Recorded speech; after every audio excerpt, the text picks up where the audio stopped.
Hello students. पिछले video में आप लोगों ने मैग्नेटिक मटेरियल्स के क्लासिफिकेशन को पढ़ा था। कितने प्रकार के मैग्नेटिक मटेरियल्स होते हैं और आपने देखा कि फैराडे ने अपने स्टडी के आधार पर, साइंटिस्ट माइकल फैराडे ने अपने स्टडी के आधार पर मैग्नेटिक मटेरियल्स को तीन पार्ट में बांटा: पैरामैग्नेटिक, डायामैग्नेटिक और फेरोमैग्नेटिक। इस वीडियो में हम टेम्परेचर के रिस्पेक्ट में या अन्य क्वांटिटीज के रिस्पेक्ट में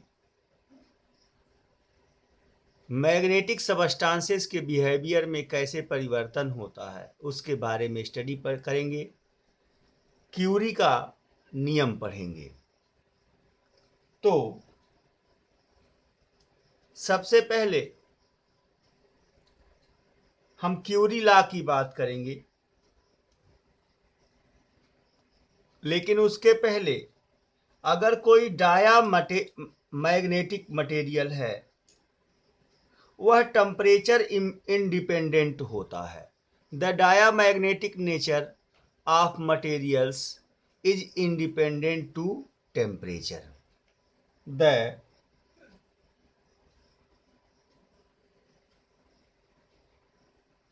बिहेवियर ऑफ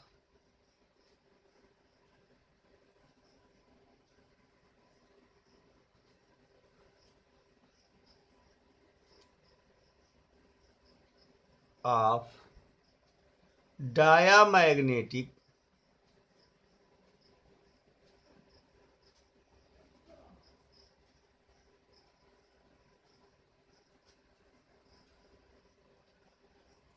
materials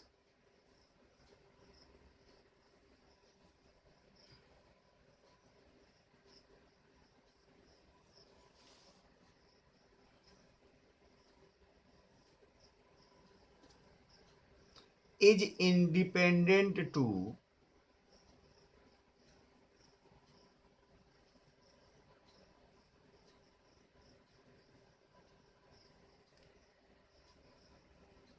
temperature।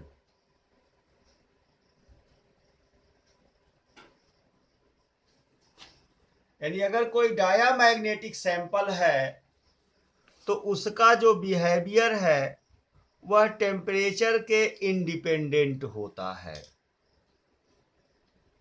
अब हम किसी पैरामैग्नेटिक के बिहेवियर की स्टडी करेंगे जिसके रिस्पेक्ट में है Curie law.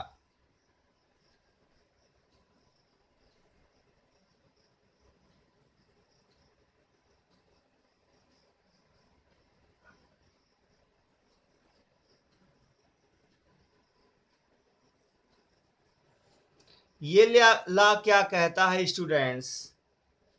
From experiments it is found that the intensity of magnetization m of a paramagnetic material is directly proportional to magnetizing field intensity h and inversely proportional to absolute temperature capital T. From experiments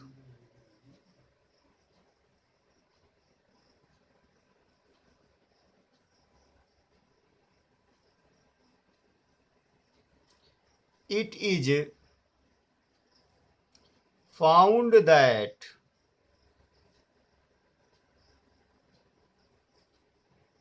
the intensity of magnetization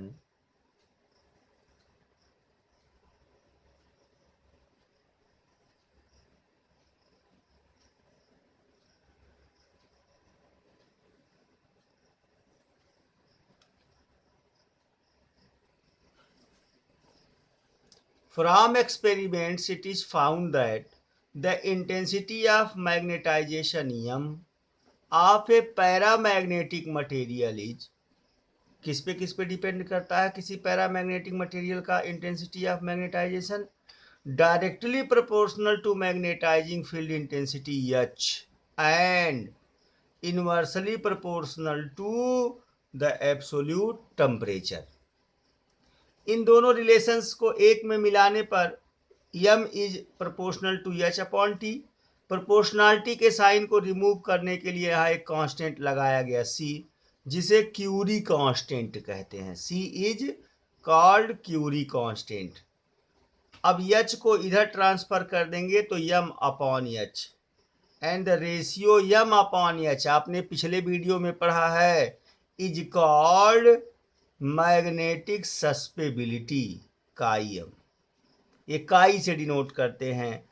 तो the magnetic susceptibility equal to Curie constant upon absolute temperature. This is the Curie law for paramagnetic materials. यानी यूं कह सकते हैं कि temperature के along paramagnetic materials का जो प्रॉपर्टी है वो चेंज करता है, वेरी करता है, और जिसके रिस्पेक्ट में ये लॉ दिया गया है। If we plot a graph between m as a function of h by t, then शुरू में ग्राफ m के इंक्रीज होने पर h बाई टी के रेशियो के करस्पॉन्डिंग, ऐसे h बाई टी का रेशियो इंक्रीज होने पर m भी इंक्रीज करता है, लेकिन एक सर्टेन वैल्यू पर पहुंचकर सेचुरेट हो जाता है। अब h बाई टी का रेशियो आप कितना भी बढ़ाइए, लेकिन m की वैल्यू में कोई अंतर नहीं होता है।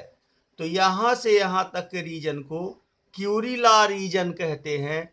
इसके बाद के रीजन को सेचुरेशन रीजन कहते हैं।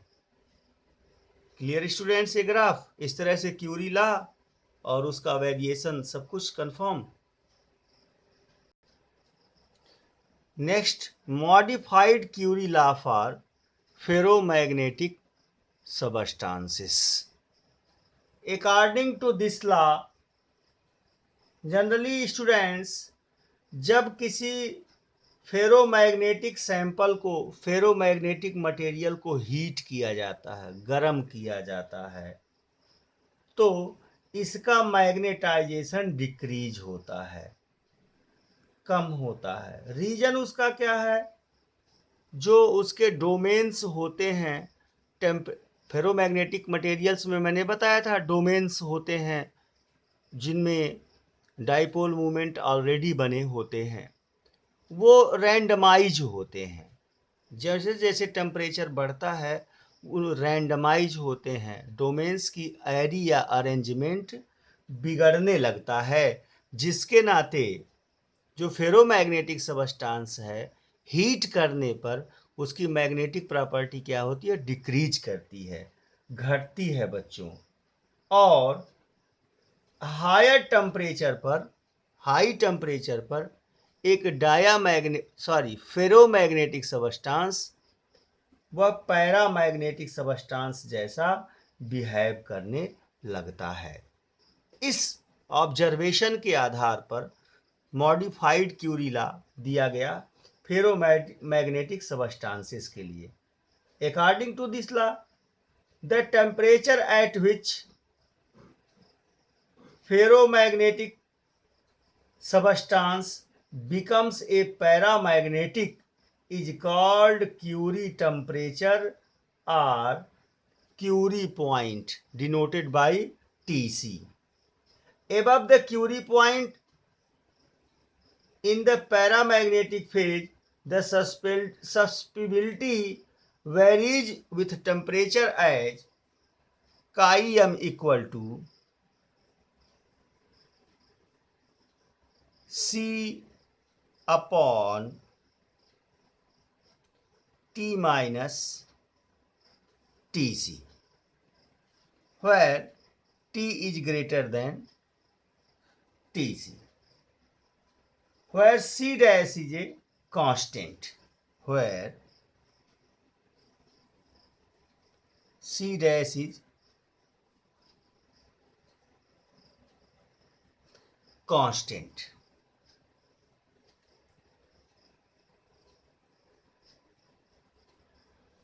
नेक्स्ट टॉपिक जो पढ़ेंगे स्टूडेंट्स, हिस्टेरेसिस, जिसे शैथिल्यता कहते हैं। शैथिल्य स्टूडेंट्स, जब किसी फेरोमैग्नेटिक मटेरियल को, सैंपल को किसी मैग्नेटाइजिंग फील्ड में रख दिया जाता है, प्लेस कर दिया जाता है, सरल भाषा में कहो तो कोई फेरोमैग्नेटिक मटेरियल लेकर उसे मैग्नेट के संपर्क में ले जाएं, मैग्नेट के पास ले जाएं, कोई स्ट्रॉन्ग मैग्नेट हो उसके पास ले जाएं, तो the sample becomes magnetised by induction. जो मैग्नेटिक सैंपल ले जाएंगे वह इंडक्शन के द्वारा मैग्नेटाइज हो जाएगा तुरंत, उसमें भी मैग्नेटिक प्रॉपर्टी क्या होगी, क्रिएट हो जाएगी। और जैसे जैसे मैग्नेटाइजिंग फील्ड इंटेंसिटी वेरी करेगी, वैसे वैसे जो मैग्नेटिक फील्ड इंटेंसिटी है जिसे आपने लगाया है, जो मैग्नेटिक इंडक्शन बी है, वह वैसे वैसे नहीं वेरी करता है। यानी मैग्नेटाइजिंग फील्ड इंटेंसिटी को बढ़ाते जाइए, तो ऐसा नहीं है कि मैग्नेटाइजिंग फील्ड, यानी मैग्नेटाइजिंग फील्ड इंटेंसिटी माने जिसके द्वारा आप मैग्नेटाइज कर रहे हैं, ऐसे समझ लीजिए।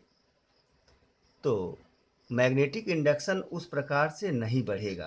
अगर हम एक एक्सिस पे H को ले लें, मैग्नेटाइजिंग फील्ड इंटेंसिटी, और एक पे इंडक्शन B को ले लें, मैग्नेटिक इंडक्शन B को ले लें, तो ग्राफ कुछ इस प्रकार से फाइंड होता है स्टूडेंट्स।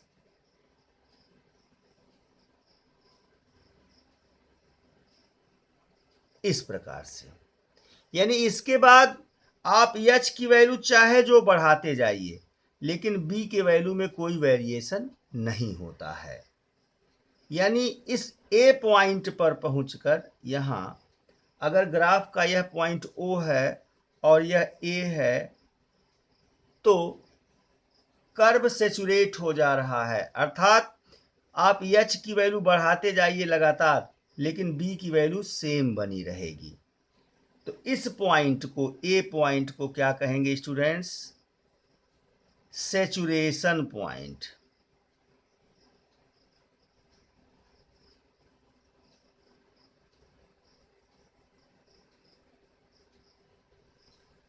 Clear students?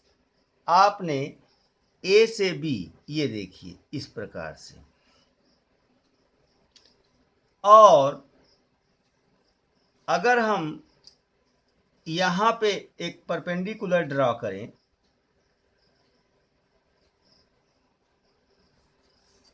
तो इसे H मैक्स कह सकते हैं आप, पॉजिटिव डायरेक्शन में। यानी यहीं तक H का प्रभाव है, इसके बाद तो कर्व क्या हो जा रहा है स्टूडेंट्स, सेचुरेट हो जा रहा है, कर्व सेचुरेसी को फाइंड हो जा रहा है। इस पॉइंट पर सेचुरेट हुआ। अब अगर हम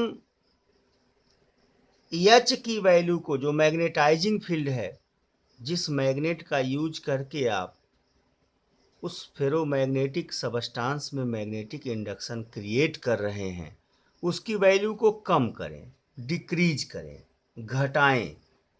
घटाने का मतलब इधर चलेंगे तो H बढ़ेगा, इधर चलेंगे तो H घटेगा। तो एक सर्टेन वैल्यू पर पहुंचकर सेम पाथ को वो रिट्रेस नहीं हुआ। होना क्या था, आपने किसी सैंपल को मैग्नेटाइजिंग फील्ड में रख दिया, अब आप H की वैल्यू, मैग्नेटाइजिंग फील्ड की वैल्यू बढ़ाते जा रहे हैं, जो मैग्नेट है उसकी शक्ति को बढ़ाते जा रहे हैं, सरल भाषा में जानिए। तो जो मटेरियल है उसमें मैग्नेटाइजिंग इंडक्शन बढ़ता जा रहा है, मैग्नेटिक इंडक्शन यानी उसमें मैग्नेटिक का गुण क्रिएट होता बढ़ता जा रहा है, लेकिन एक निश्चित समय पर पहुँच कर वो क्या हो गया, सेचुरेट। अब उससे ज़्यादा उसमें मैग्नेटिक गुण नहीं आएगा, उससे ज़्यादा वो मैग्नेटाइज नहीं हो सकता है। कौन? Magnetic sample. यहाँ जाके वैल्यू सेचुरेट हो गई, एच बढ़ाते जाइए, बी क्या होगा, कांस्टेंट बना रहेगा। अब इसके उल्टा प्रोसेस किया गया बच्चों, ये ग्राफ आपको फाइंड हो गया। अब जब इसे रिवर्स प्रोसेस में ले आया गया, धीरे धीरे फिर मैग्नेटाइजिंग फील्ड एच को कम किया जाने लगा, घटाया जाने लगा। तो होना क्या चाहिए कि सैंपल जिस पाथ को लेता हुआ मैग्नेटाइज हुआ था उसी पाथ से डीमैग्नेटाइज हो जाना चाहिए, लेकिन ऐसा हुआ नहीं, वो तुरंत डीमैग्नेटाइज नहीं हुआ। कर्व कुछ इस प्रकार से फाइंड हुआ स्टूडेंट्स,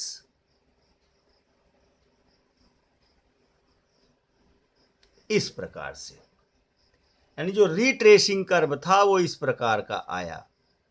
यानी एच की वैल्यू यहां पहुंचकर देखिए, इस पॉइंट पर आएंगे आप जब हम रिवर्स कर रहे हैं तब, तो बी की वैल्यू देखो, एच की वैल्यू यहां शून्य हो गई, इस पॉइंट के रिस्पेक्ट में, इस पॉइंट के रिस्पेक्ट में जो एच है वो जीरो हो गया, लेकिन जो इंडक्शन है वो शून्य नहीं हुआ, अर्थात अभी भी उस मटेरियल में मैग्नेटिक गुण बना हुआ है, वह तुरंत डीमैग्नेटाइज नहीं हुआ। अर्थात अगर मैग्नेट को रिमूव कर दिया जाए, सैंपल से मैग्नेट को दूर कर दिया जाए, फिर भी उसमें तुरंत वह डीमैग्नेटाइज नहीं हुआ, कुछ न कुछ मैग्नेटिक प्रॉपर्टी उसमें बनी हुई थी। मान लो ये पॉइंट बी पॉइंट है, अगर यहां अब फर्दर मैग्नेटाइजिंग फील्ड को रिवर्स डायरेक्शन में, निगेटिव डायरेक्शन में बढ़ाया जाने लगा, तो एच की वैल्यू शून्य होने पर, धीरे धीरे धीरे निगेटिव वैल्यू जाने पर, इस तरह से, इस तरह से इस पॉइंट पर जाकर माइनस एच पर बी की वैल्यू क्या हो गई, शून्य हो गई। यानी माइनस एच वैल्यू पर यहां यह निगेटिव मैग्नेटाइजिंग फील्ड की वैल्यू पर जो बी की वैल्यू थी, इंडक्शन क्या हो गया, जीरो हो गया, शून्य हो गया। अब अगर हम फर्दर और रिवर्स डायरेक्शन में एच की वैल्यू को घटाते गए, तो एक निश्चित पॉइंट पर पहुंचकर इस प्रकार से कर्व आगे गया, एक निश्चित पॉइंट पर पहुंचकर कर्व सेचुरेट हो गया। कर्व क्या हो गया स्टूडेंट्स, सेचुरेट हो गया। इसके आगे ये सेचुरेशन पॉइंट फाइंड हो गया, ये माइनस एच मैक्स हो गया। मतलब अब आपकी जो इंडक्शन की वैल्यू है वह उससे ज़्यादा नहीं घटी, निगेटिव डायरेक्शन में इंडक्शन यहाँ आया और उससे ज़्यादा कम नहीं हुआ, सेचुरेट हो गया। फिर कर्व को जब रिट्रेस किया गया स्टूडेंट्स, यहाँ से फिर इंडक्शन को धीरे धीरे बढ़ाया गया, तो इस तरह से कर्व फिर फाइंड हुआ हमें।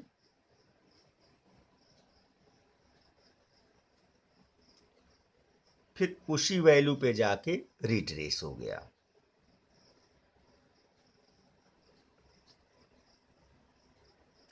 यानी इसी, अब देखिए ये जो एरिया है ये हिस्टेरेसिस की वैल्यू को बताएगा, यानी सेम पाथ का अनुसरण नहीं हुआ। ये पॉइंट सी पॉइंट ले लेंगे और यह पॉइंट ई पॉइंट या यह पॉइंट समथिंग चुन लीजिए, अगर इसे ई चुनते हैं तो इसे यह पॉइंट चुन लीजिए। अब कुछ टर्म्स हम चर्चा करेंगे। सबसे पहले हम चर्चा करेंगे बच्चों रिटेंटिविटी। रिटेंटिविटी क्या है? द मैग्नेटिक इंडक्शन, यूं कह सकते हैं द मैग्नेटिक इंडक्शन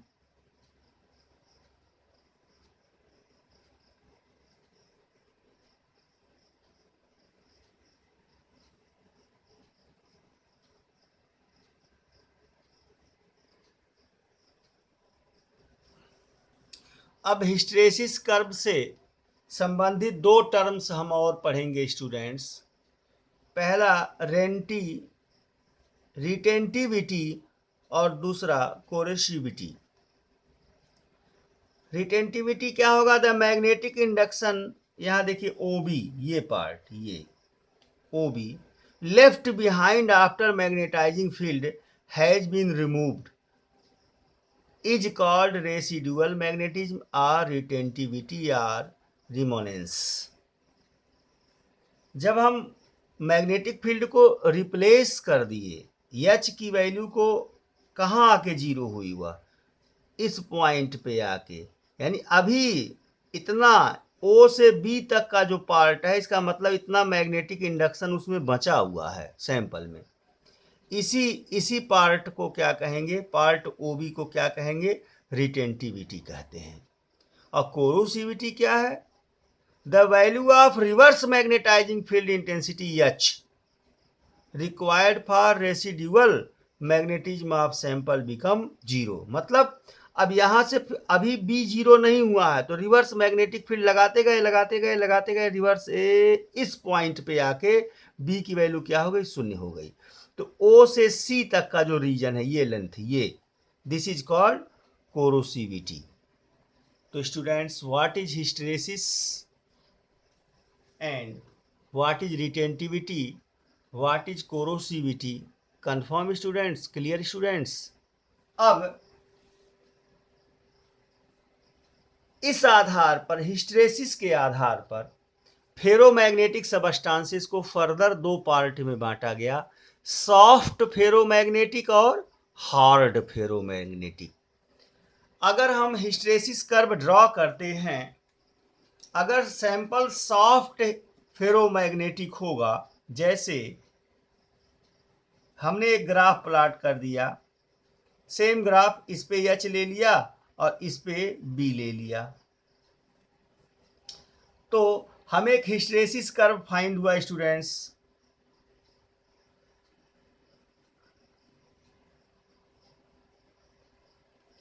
इस प्रकार से एक हिस्टेरेसिस कर्व फाइंड हुआ।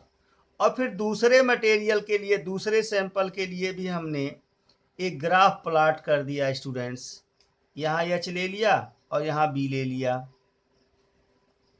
और ये दूसरा हिस्टेरेसिस कर्व हमें फाइंड हुआ स्टूडेंट्स।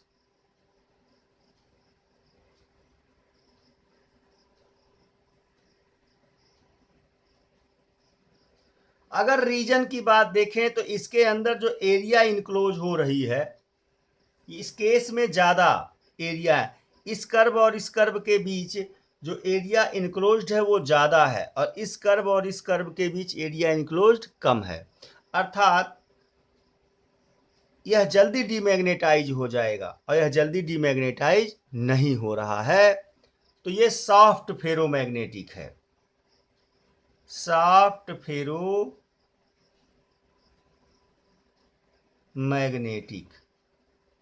और ये किसके लिए ग्राफ है? हार्ड फेरो मैग्नेटिक।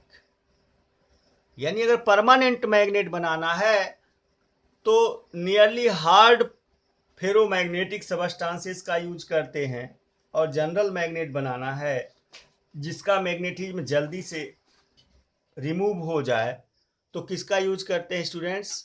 सॉफ्ट फेरोमैग्नेटिक सबस्टांसेस का यूज करते हैं। यानी हार्ड और सॉफ्ट फेरोमैग्नेटिक सबस्टांसेस का क्या पहचान हो गया? लो रिटेंटिविटी, लो कोरोसिविटी और लो हिस्टेरेसिस लॉस अगर हो रहा है तो सॉफ्ट फेरोमैग्नेटिक होगा। हाई रिटेंटिविटी, हाई कोरोसिविटी और high loss of magnetic energy हो रहा है तो इसे क्या कहेंगे? हार्ड फेरोमैग्नेटिक कहेंगे। सॉफ्ट फेरोमैग्नेटिक सबस्टांसेस के कुछ एग्जाम्पल हैं, जैसे सॉफ्ट आयरन, सॉफ्ट आयरन,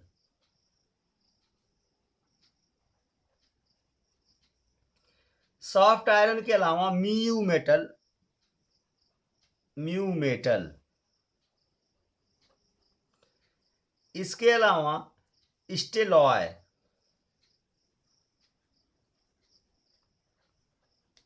ये सब एग्जाम्पल्स हैं। किसके एग्जाम्पल्स हैं? सॉफ्ट फेरोमैग्नेटिक सबस्टांसेस के। जबकि हार्ड के स्टील है।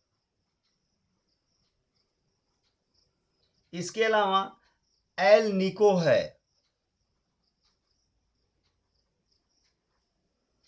इसके अलावा लोड स्टोन है।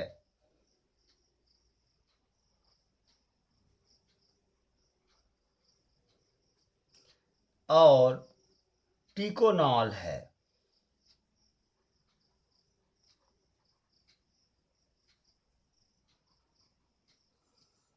आपसे क्वेश्चन करेगा कि steel is preferred in comparison to soft iron for making permanent magnet why. तो जवाब क्या हो जाएगा? स्टील की रिटेंटिविटी और कोरोसिविटी हाई होती है, यानी वह आसानी से डीमैग्नेटाइज नहीं होता है। इसीलिए परमानेंट मैग्नेट्स बनाने के लिए स्टील सॉफ्ट आयरन के कंपेयर में प्रीफेयर किया जाता है। इस तरह से स्टूडेंट्स, आपने टेम्परेचर के रिस्पेक्ट में मैग्नेटिक सबस्टांसेस के वेरिएशन को स्टडी किया। साथ साथ आपने हिस्टेरेसिस को, क्यूरी लॉ को पढ़ा और हिस्टेरेसिस को। अब नेक्स्ट चीज़ें नेक्स्ट वीडियो में पढ़ेंगे हम लोग। Okay students.